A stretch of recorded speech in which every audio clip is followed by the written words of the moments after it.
Welcome to Cheater Confessions. Let's get started with today's story. I still remember the day we boarded the plane to Bora Bora, the excitement bubbling in my chest. It was our honeymoon, the start of what I believed would be a lifelong adventure. Helen, my wife, was radiant, her smile lighting up the cabin as we settled into our seats. Little did I know, that trip would change everything. We arrived at the resort, a paradise straight out of a postcard. The water was crystal clear, the bungalows luxurious, and the staff greeted us with warm smiles.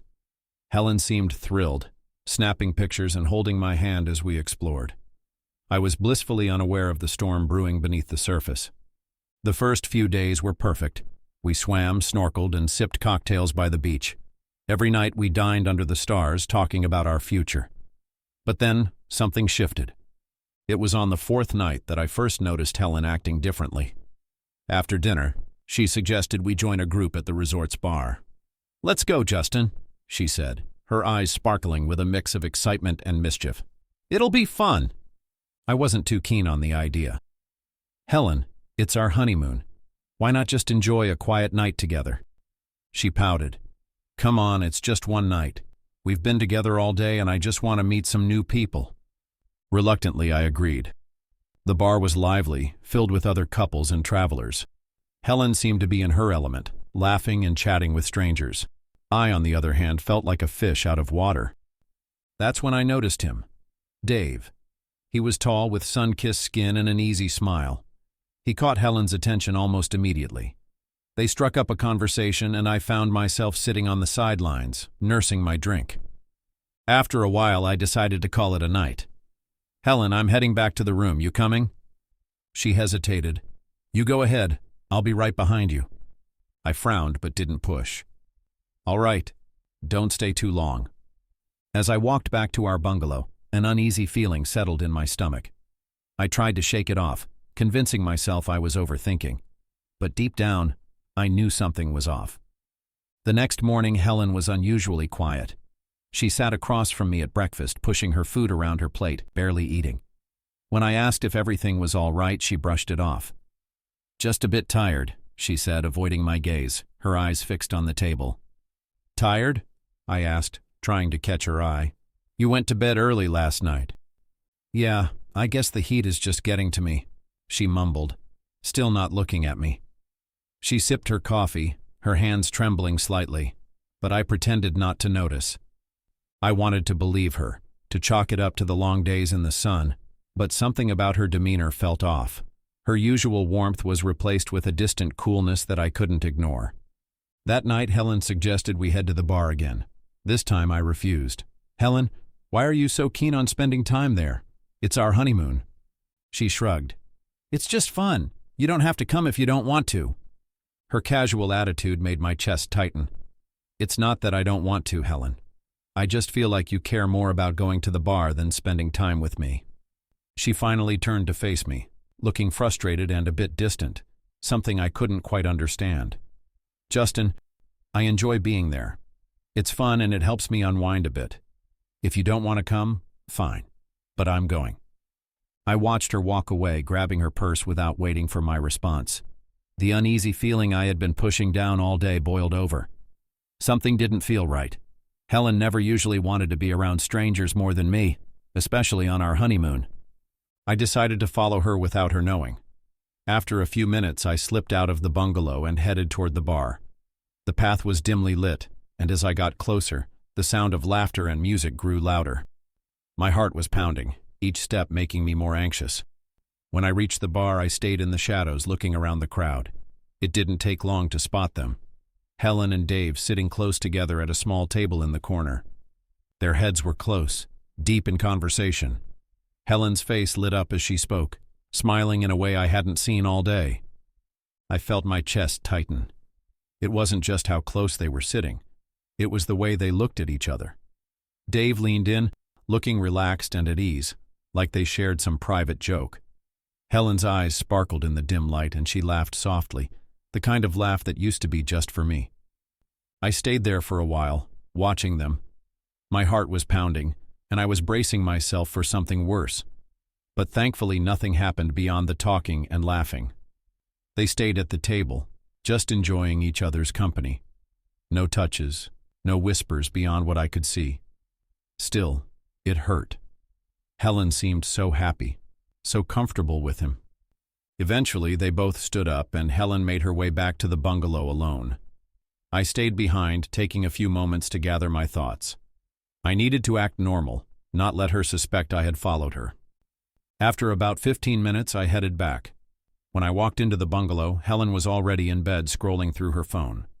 She glanced up as I entered. "Where were you?" she asked, her tone casual. "I went to the restaurant to grab a quick bite," I said, keeping my voice steady and light. She nodded, not pressing further, and I let the conversation end there, though my mind was filled with questions and doubts.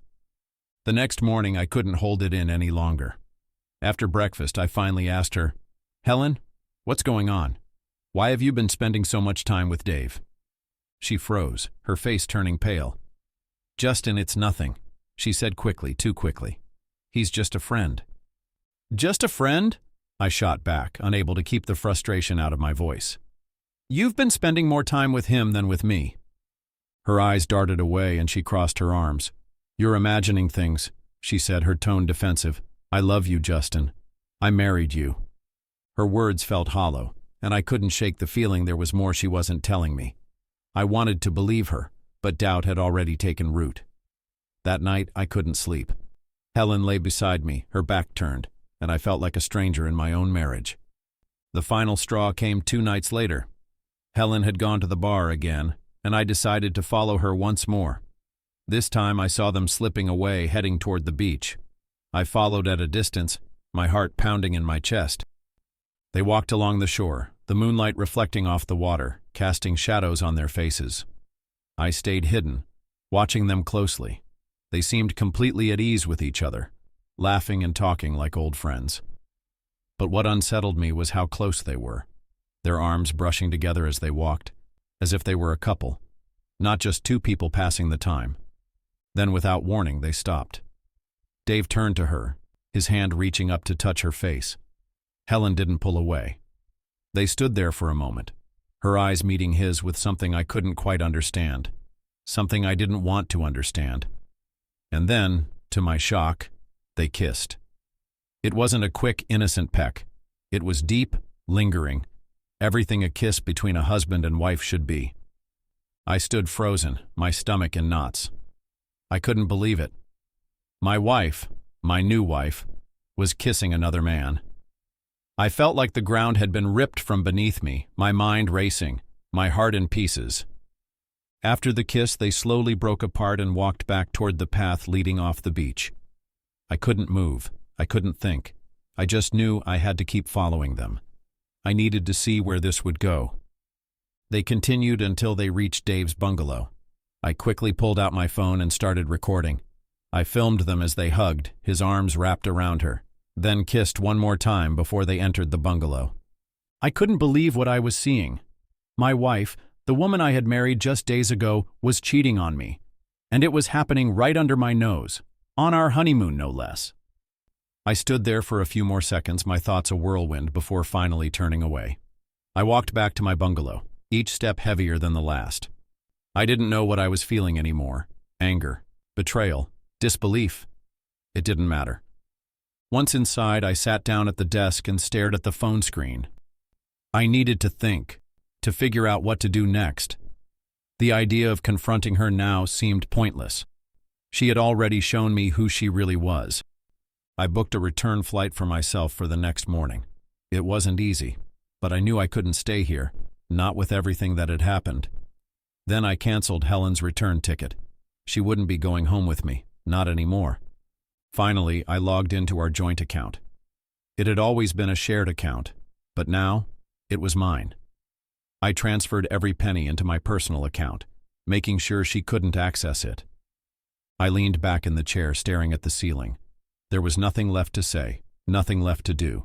My marriage was over before it even truly began. The woman I thought I knew had just destroyed everything. About 2 hours later, she came back to the bungalow. I stayed in bed, acting like everything was normal, though my heart was still racing from everything that had happened. She walked in, her footsteps light but hurried, clearly not expecting to find me awake. "Hey," she said, a little surprised. I gave her a neutral nod. "How was your night?" I asked, trying to sound casual, though it was hard to hide the bitterness creeping into my voice. "Did you have fun?" "Yeah," she replied quickly, almost too quickly. "It was fine. I met a few other couples from Canada. We just talked and hung out for a bit." I nodded, watching as she dropped her purse onto the dresser and started undressing to head for the shower. She didn't make eye contact, and I knew she was avoiding any real conversation. "I'm tired," she said, turning toward the bathroom. "I'm going to take a shower and then head to bed." I stayed where I was, still pretending to be unfazed, even though every part of me wanted to explode. She was acting as if nothing had happened, and I couldn't decide if that made me more angry or more defeated. She didn't even look back as she disappeared into the bathroom, and all I could do was lie there in the silence, waiting for the inevitable confrontation, or maybe the inevitable end. The next morning, she headed to the pool, as if nothing had happened. I stayed behind in the bungalow, quietly packing my things. I didn't say a word to her. Once done, I handed in the key at reception and left the hotel. I grabbed a taxi to the airport, my heart heavy but resolute. The flight back was quiet, a strange calm settling over me. When I got home, it was late and I barely had time to sit down before my phone started ringing off the hook. Missed calls, texts, each one from Helen. I ignored the first few, but then she called again. I reluctantly picked up. "Where are you?" Her voice was panicked, as if she'd just realized something was wrong. "Home," I said flatly. There was a pause on the other end before she spoke again. "What do you mean, home? Why did you leave?" I didn't answer right away. My mind was racing and the anger that had been simmering inside me finally boiled over. "You really don't know why? You've made your choice, Helen." "What are you talking about? You're just going to leave me like this? After everything?" "After everything?" I scoffed, my voice rising. "You've been with another man, Helen, on our honeymoon. I saw it all." Her breath caught on the other end of the line. You've been lying to me." I cut her off, my tone hardening. "I'm done. There's nothing left to say. Oh, and by the way, I canceled your return flight ticket. You're on your own now." I didn't wait for her to respond. I closed the phone immediately, not caring about her answer. My chest was tight, and though I was relieved to have confronted her, it still didn't feel real. The life I thought I had, the woman I thought I knew, everything was gone. Later, I received a text from Helen. She said she'd be home tomorrow and wanted to talk. I didn't even bother responding. The thought of her coming back to my house after everything she'd done made my blood boil. I had no intention of letting her back in. So I grabbed my tools and changed the locks, making sure she couldn't get inside. Then I packed up her things, the clothes, the toiletries, everything, and moved them out to the front yard. I didn't care if it seemed harsh.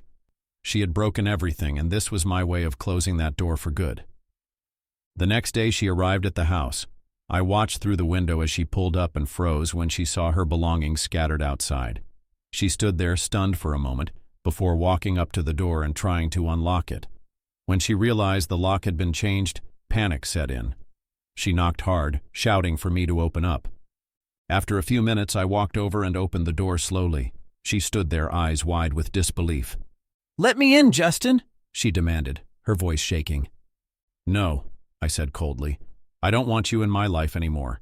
And take your stuff from my yard or I'll throw everything in the trash. They take up space." She stepped back, her face red with frustration. "You can't just do this. You can't throw me out like this. We need to talk." I shook my head. "There's nothing left to talk about. It's over." She opened her mouth to argue, but I didn't want to hear it anymore. Without another word, I closed the door in her face, the finality of the action hanging heavy in the air. After that, I didn't waste any more time. I filed for divorce and made sure everything was in motion. I wasn't going to let her walk away from this without consequences. But I wasn't done yet. I sent the video, the one of her kissing Dave and walking into his bungalow, to her parents and close friends. They deserved to know what she'd done, what kind of person she really was. No more pretending. No more lies. The calls and messages started flooding in, but I ignored them all. There was no going back. That was the end of it. I had nothing left to say. The woman I thought I knew, the life I thought we had built, was all gone. And with that I could finally start to move on, ready to face whatever the future held. Thank you for watching.